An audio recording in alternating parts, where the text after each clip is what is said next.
Last பார்ட்ல நம்ம psycho hero அவனோட மனைவி இந்த ஆசிரமத்துல தான் இருக்கா அப்படின்னு சொல்லிட்டு தேடி வந்திருப்பான். அப்படி திரும்பி பார்க்கும்போது அங்க நம்ம ஹீரோயின் இல்ல. அவ உள்ள போயிட்டா. அங்க அந்த பையன் தான் நிக்கிறான். அதுக்கப்புறம் அந்த குட்டி பையன் கிட்ட போய் உனக்கு இந்த பொண்ணு தெரியுமா அப்படின்னு சொல்லிட்டு கேட்டுட்டு இருக்கான். அதுக்கு அவன் எந்த பதிலுமே சொல்ல மாட்டேங்கிறான். சரி நீ இந்த பொண்ணை மட்டும் தெரியும் அப்படின்னு சொன்ன அப்படின்னா நான் உனக்காக நிறைய சாக்லேட் கொடுப்பேன். உனக்கு என்ன வேணுமோ சொல்லு, நான் அதெல்லாம் உனக்கு தரேன் அப்படிங்கிற மாதிரி கேட்டுட்டு இருக்கான்.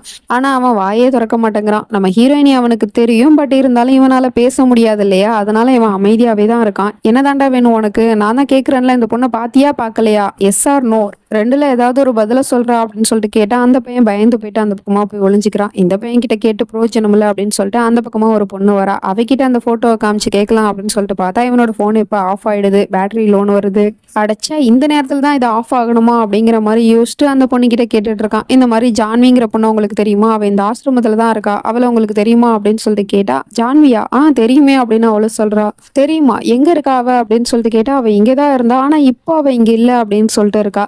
என்ன சொல்ற நீ? இங்க இல்லைன்னா அவ அப்ப எங்க தான் போனா அப்படின்னு சொல்லிட்டு கேட்டுட்டு இருக்கான். அதை பத்திலாம் எனக்கு தெரியாது அப்படிங்கிற மாதிரி சொல்லிட்டு அங்க இருந்து போயிடுறா. நம்ம ஜான்வி இவளுக்கு தெரியும். பட் சியாங்கிற பேர்ல தானே தெரியும். இப்ப இவன் ஜான்வின்னு கேட்டா எப்படி தெரியும்? சோ அவ இங்கதான் இருந்திருக்கா. ஆனா இங்க இருந்து அவ எங்க போனா அப்படிங்கிற மாதிரி சொல்லிட்டு அவனும் அங்க இருந்து போயிடுறான். அதுக்கப்புறம் நம்ம ஜான்வி வெளியே வர அந்த குட்டி பையன் பயந்து போய் ஓரமா நின்றுட்டு இருக்கான். என்னாச்சு இப்போ உனக்கு? ஏன் இங்க நின்றுட்டு இருக்க அப்படின்னு சொல்லிட்டு கேட்டா அந்த பக்கம் கையை மட்டும் தான் காட்டிட்டு இருக்கான். அங்க ஒருத்தவன் நடந்து போயிட்டு இருக்கிறது தெரியுது. அது புருஷன் தான். பட் இவளுக்கு யாரு அப்படிங்கிறது தெரியல. அதெல்லாம் யாரும் இல்லப்பா, நீ வா அப்படின்னு சொல்லிட்டு அழைச்சிட்டு போயிடுறா.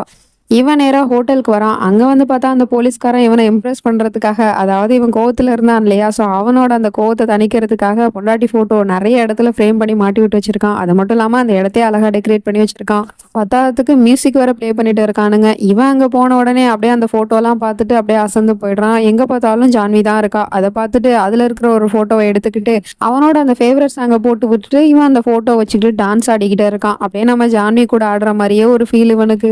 அப்படியே கொஞ்ச நேரம் ஆடி முடிச்சுட்டு நேரா ரூமுக்கு அந்த போட்டோவை எடுத்துட்டு வந்துட்டு இப்ப நம்ம ஜான்வியை திட்டிக்கிட்டு இருக்கான். நீ எவ்வளவு திமிரு இருந்தா நீ என்னை விட்டு போயிருப்ப, ஏன் போன அப்படிங்கிற மாதிரி கேட்டுட்டு இருக்கான். அதுக்கப்புறம் இவன் என்ன யோசிச்சான்னு தெரியல. ஐநோ ஜான்வி, எனக்கு தெரியும் நான் பண்ண தப்புனாலதான் நீ என்னை விட்டு போன. நான் பண்ணது தப்பு தான் ஜான்வி. நான் உன்னை இன்னொரு பொண்ணு கூட கம்பேர் பண்ணியிருக்க கூடாது. அதுதான் நான் பண்ண தப்பு. நீ அதனாலதான் என்னை விட்டு போயிட்டியா? ப்ளீஸ் ஜான்வி, நான் பண்ணது தப்பு தான், என்னை மன்னிச்சிடு. வேணும்னா நீ என்னை அடிச்சுக்கோ, தண்டனை கொடு. சரி நீ தான் இப்ப இங்க இல்லை, எப்படி நீ எனக்கு தண்டனை கொடுப்ப? சரி நானே கொடுத்துக்கிறேன் அப்படின்னு சொல்லிட்டு அங்க இருக்கிற ரோஸ் எடுத்து கையில வச்சுட்டு இருக்கான். அதை அப்படியே டைட்டா அமுக்கி பிடிச்சிட்டு இருக்கான். அதுல இருக்கிற முள்ள அவன் கையில குத்தி அப்படியே ரத்தம் சொட்டிக்கிட்டு இருக்கு அவளோட போட்டோல.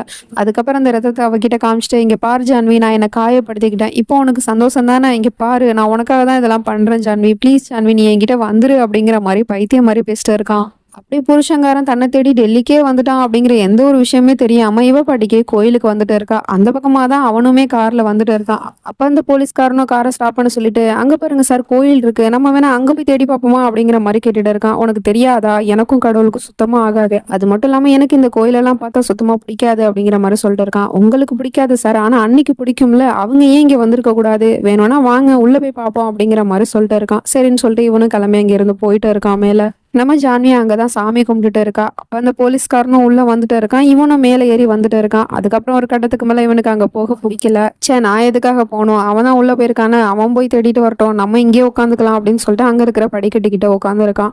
அதுக்குள்ள இவனும் அங்க உள்ள வந்துடுறான். பட் பக்கத்துலதான் நம்ம ஜான்வி இருக்கா. ஆனா இவன் அதை கவனிக்காம கண்ணை மூடிட்டு சாமி கும்பிட்டுட்டு இருக்கான், வந்த வேலையை பார்க்காம. அதுவும் அந்த சைக்கோ பயலுக்காக தான் சாமி கும்பிட்டுட்டு இருக்கான். சீக்கிரமா ஜான்வி அண்ணி கிடைக்கணும், இல்லைன்னா இவன் என்ன சும்மா விட மாட்டான் அப்படிங்கிற மாதிரி சொல்லிட்டு குப்பரப்படுத்திக்கிட்டுலாம் வேண்டிட்டு இருக்கான். அதுக்குள்ள நம்ம ஜான்வி அங்க இருந்து போயிடுறா. வெளியே அப்படியே அந்த கோயிலை சுத்தி 3 ரவுண்ட் அடிப்பாங்கல்ல, அதை பண்ணிட்டு இருக்கா. இவன் அங்கதான் உட்காந்துருக்கான். அது தெரியாம நம்ம ஜான்வி அந்த கோயிலை சுத்திக்கிட்டு இருக்கா 3 தடவை. கடைசி சுத்து முடிஞ்சதுக்கு அப்புறம் அங்க பூஜை முடிஞ்சிருச்சு போல. அங்க மணி அடிக்கிற சத்தம் கேட்குது. அந்த சவுண்ட் இவனுக்கு ரொம்ப இரிட்டேட்டிங் ஆகுது. ஐ ஹேட் திஸ் சவுண்ட். எனக்கு இந்த சத்தத்தை கேட்டாலே பிடிக்காது. இதுக்கு தான் நான் இந்த பக்கம்லாம் வர்றதில்ல. அவன் தான் போயிருக்கான்ல, அவன் தேடி கண்டுபிடிச்சிட்டு வரட்டும், நம்ம வேணா காருக்கு போலாம் அப்படிங்கிற மாதிரி சொல்லிட்டு கீழே நடந்து வந்துட்டு இருக்கான். நம்ம ஹீரோயினி அதுக்கு முன்னாடியே கீழே இறங்கி வந்துட்டு இருக்கா. அப்ப இவனை எவனோ ஒருத்தவன் இடிச்சிட்டு போயிடுறான். ஏ ஸ்டூபிட் அப்படிங்கிற மாதிரி சொல்லிட்டு இந்த பக்கம் திரும்புறான். நம்ம ஹீரோயினிய பாத்துடுறான். அவ அந்த பக்கமா கீழே இறங்கி போறத அப்படியே பார்த்துட்டு அதிர்ச்சியில அப்படியே உறைஞ்சு போயிட்டு நின்றுட்டு இருக்கான். ஆனா அவளுக்கு இது எதுவுமே தெரியல. நேரா அங்க இருந்து போய் ஒரு ஆட்டோல ஏறி போயிடுறா. இவன் ஜான்வி அப்படின்னு சொல்லிட்டு வேகமா கத்திட்டு இருக்கான். அவளுக்கு அங்க ஏதோ சத்தம் கேட்கிற மாதிரி தான் இருக்கு. உடனே அவ திரும்பி மேல பாக்குறதுக்குள்ள கூட வந்த பொண்ணும் சீக்கிரமா வா போலாம் அப்படிங்கிற மாதிரி சொல்லிட்டு ஆட்டோல ஏற சொல்லிடுறா. அதோட அந்த ஆட்டோல ஏறி போயிடுறா. இவன் ஜான்வி ஜான்வின்னு கத்திக்கிட்டு காருக்கு வந்தா கார் சாவி அந்த போய் வச்சிருக்கான் போல. அங்கிருந்து தூக்கி போடுறா சாவியை அப்படின்னு சொன்னதுக்கு அப்புறம் அவனும் மேல இருந்து சாவியை தூக்கி போடுறான். அதுக்கப்புறம் அவனும் கார் எடுத்துட்டு அப்படியே கிளம்பி போயிட்டு இருக்கான். அப்ப பார்த்தா எதிர்த்தாப்புல ஒரு ஆட்டோல நம்ம ஹீரோயினோட ஷால் தான் அது அப்படியே பறந்துகிட்டு இருக்கு. உடனே இவன் செம ஃபாஸ்டா கார் எடுத்துட்டு போயிட்டு அந்த ஆட்டோவே ஓவர்டேக் பண்ணிட்டு அங்க போய் அந்த ஆட்டோல நம்ம ஹீரோயினை தேடிட்டு இருக்கான். ஆனா அங்க நம்ம ஹீரோயின் இல்ல, அதுக்கு பதிலா வேற பொண்ணு உட்காந்துருக்கா, அதே கிரீன் கலர் ஷாலை போட்டுட்டு. சோ இது வந்து பொண்டாட்டி இல்ல அப்படின்னு தெரிஞ்சதுக்கு அப்புறம் திரும்பவும் கார் எடுத்துட்டு அங்க இருந்து கிளம்பி போயிட்டு இருக்கான். ஒவ்வொரு இடமா தேடிட்டு இருக்கான். ஆனா அவன் எங்க தான் போனா அப்படிங்கிறது தெரியல. அப்படியே தேடி தேடி நைட் ஆயிடுது. அதுக்கப்புறமும் தேடிட்டே இருக்கான். அப்புறம் விடிஞ்சும் கூடுது. அப்பவும் அவ கிடைக்கல அப்படிங்கவுமே ரொம்பவே டயர்ட் ஆயிடுறான். நீ எங்க தான் போன அப்படிங்கிற மாதிரி யோசிச்சுட்டு இருக்கும் போது அப்ப இவனுக்கு ஒரு விஷயம் ஞாபகத்துக்கு வருது. அதாவது அந்த பொண்ணு ஆட்டோல நம்ம ஹீரோயினி கூட போனா இல்லையா, அந்த பொண்ணும் இவன் போய் ஆசிரமத்துல விசாரிக்கும் போது ஜான்வியை பார்த்தேன் அப்படின்னு சொன்னா இல்லையா, அவளுமே ஒரே பொண்ணுதான். அப்போ இவனுக்கு டவுட் வருது.